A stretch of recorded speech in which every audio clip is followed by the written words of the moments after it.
గాడిచర్ల గారు మీరు చెప్పండి. మనం ఏ పండుగ నిర్వహించుకున్నా, పరద్దున నిర్వహించుకున్నా వాటన్నిటి గురించి కూడా పురాణాల్లో చెప్పబడింది.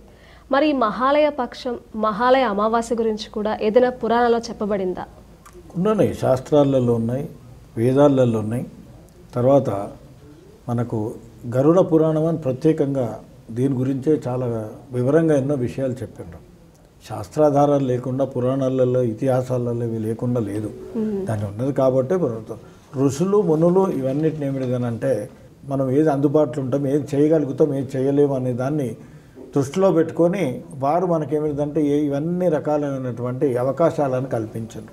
తల్లిదండ్రులు నా కొడుకు వాళ్ళ పరిస్థితి ఏదన్నది అర్థం చేసుకునేటువంటి పరిస్థితులు ఉండరు.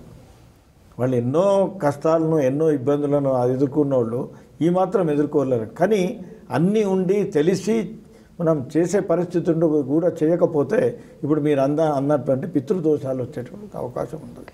కోపం వస్తుంది వాళ్ళకి. నీకు ఇంత చేసిన ఎన్ని ఆస్తులు ఇవన్నీ చేసి ఇంత చేసి పెడితే నేను కనిపెంచితే ఇదా నీవు మాకు ఇచ్చేది అనేటువంటి అక్కడ అది వస్తుంది. కానీ వాళ్ళు ముక్తి కలగాలి. ముక్తి కలిగించాలంటే ఇవన్నీ చేస్తే, ఈ సేవలు చేస్తే వాళ్ళు స్వర్గలోకానికి ఇంకా ఉత్తమ లోకాలకి పోయే అవకాశాలు ఉంటాయి. కాబట్టి ఆ అర్హత వీళ్ళకే ఉన్నది, వేరేళ్ళకి లేదు.